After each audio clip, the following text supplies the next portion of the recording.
শোন শোন শোন, আমার মাথা খা, যাসনি রে যাসনি। ঘরে বাচ্চা দুটো না খেয়ে আছে, বীজ ধান কিনতে হবে, মদ খাসনি। চল আয়, ঘরে ফিরে চল, আয় আর জ্বালাস তো। জ্বালাচ্ছি কোথায়? কেন?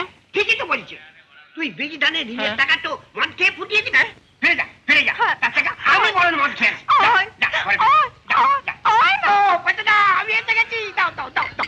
ওদিকে কি দেখছিস? দেখিস না, আমি তোর ভাই বড়ি। একটু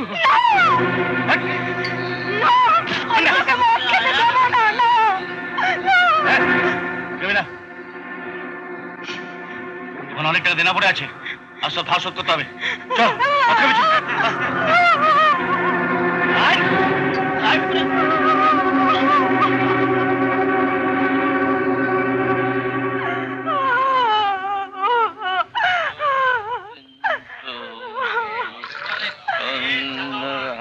এই তোর কৃষি ঋণ পেয়ে চাষ করা, ঘর বাঁধা, 30 সালা দিল 2000-এর বদলে 200 মায়েরি।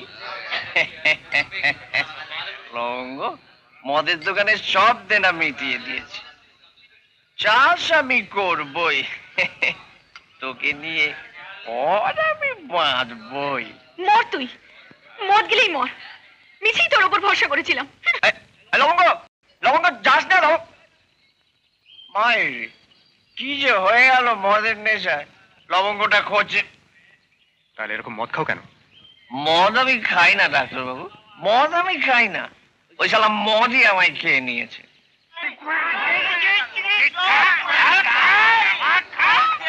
দেখুন ডাক্তারবাবু, শিবু নস্করের কীর্তিকলাপ দেখুন। এই লোকগুলোকে সব মদের নেশা ধরিয়ে দিয়েছে। একদিকে যেমন চাষের ঋণ মেরে দিচ্ছে, অন্যদিকে যেটুকু দিচ্ছে সব ওই মদের দোকানে টেনে দিচ্ছে। নবীনদা, নবীনদা, ও চলে গেল। আমাদের সবাইকে এবার উপর দিয়ে মরতে হবে এই মদের দোকানের জন্য। নবীনদা, এটা বেআইনি দোকান না? লাইসেন্স নেই? ওই লাইসেন্স ফাইসেন্স এখানে চলে না, শিবু নস্করের কথাই লাইসেন্স। কি বলছেন আপনি? নস্কর মশাই? You mean Shibu Naskar? No no, I don't believe it. আপনি যদি বিশ্বাস না করেন তাহলে আর কিছু করার থাকে না। আপনি কি করতে চাইছেন? আসানবনি গ্রামের একটু ভালো, যে স্কুলে শিক্ষার কোনো ব্যবস্থা নেই, স্কুল বসে না, সেখানে যেন স্কুল বসে। বেশ, আর কি? গরিবদের সর্বনাশ করছে যে বেআইনি মদের ঘাঁটি, যার মালিক ওই শিবু নস্কর, তা যেন উঠিয়ে দেওয়া হয়। আর কিছু? ঋণপত্রে মিথ্যে টিপছাপ দিয়ে যারা চাষি ঋণের টাকা লুটে পুটে খাচ্ছে, তারা যেন উচিত শিক্ষা পায়। দেখুন, মিথ্যে ঋণপত্রের জন্য যারা টাকা পায়নি তারা আদালতে যাক, আদালত প্রমাণ পেলে দোষীদের শাস্তি দেবে। তবে ওই বেআইনি মদের ঘাঁটি আর প্রাইমারি স্কুলের ব্যাপারটা আমি নিজে চোখে দেখতে চাই। অভিযোগ যদি সত্যি হয় তবে নিশ্চয়ই আমি স্টেপ নেব। হ্যাঁ, ডিএম সাহেব নিজে তদন্ত করতে আসছেন? আগে হ্যাঁ, কালই আসবে। এখানকার ডাক্তারবাবু কৃষি ঋণ, ভাটিখানা, স্কুল এইসব নিয়ে অনেক কথাই বললেন। শালা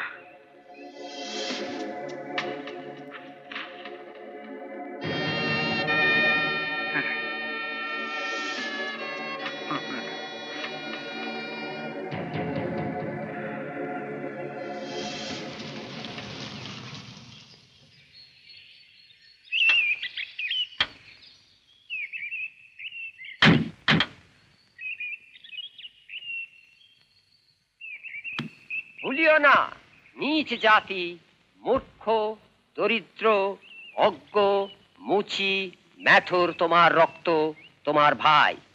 এ বীর, সাহস অবলম্বন করো, সদর্পে বলো আমি ভারতবাসী, ভারতবাসী আমার ভাই।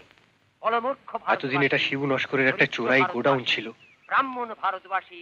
আজ আপনি এলেন, সঙ্গে সঙ্গে স্কুলটা চালু হয়ে গেল। স্কুল সম্বন্ধে আপনার অভিযোগ তো সচক্ষে দেখলাম, এবার চলুন দেখি আপনার বেআইনি চোলাই মদের দোকান। আহ কি রসে ভাসালে মোরে,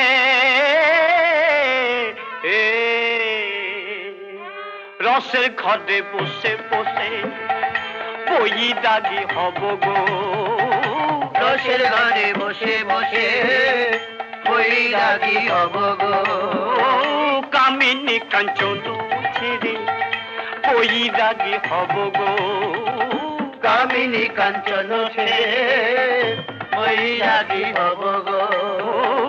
রসের ঘরে বসে বসে বৈরাগী হব গো।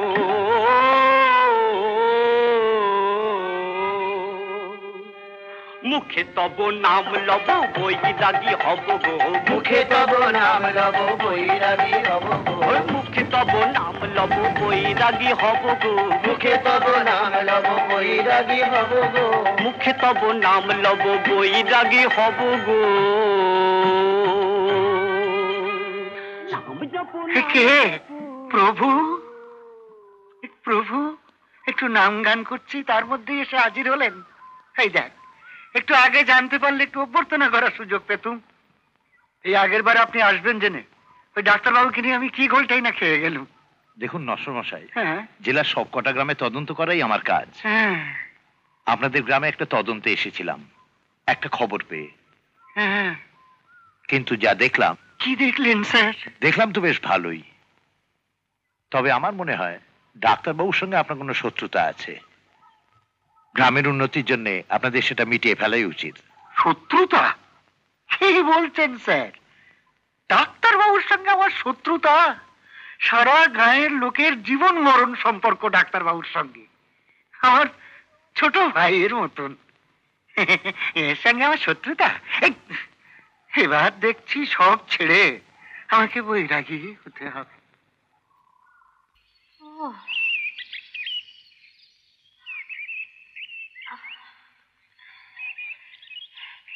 ও বাবা, ওই ওই নবীনের ঘরটা কোথায় বলতে পারো? নবীন? কে নবীন? বলছে গো, নবীন মন্ডল আমার সম্পর্কে জামাই হয়, আমার সৎ মেয়ে না তার বর।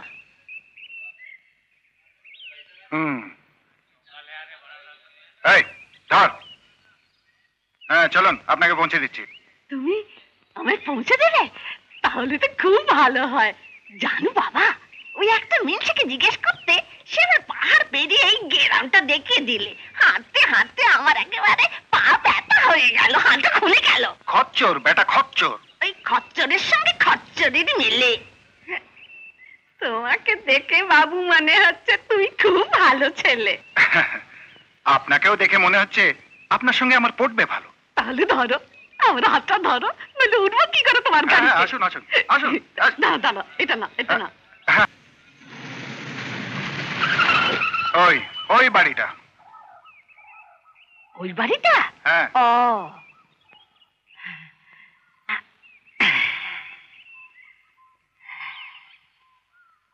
মনে থাকবে তো? থাকবে রে বাবু, থাকবে।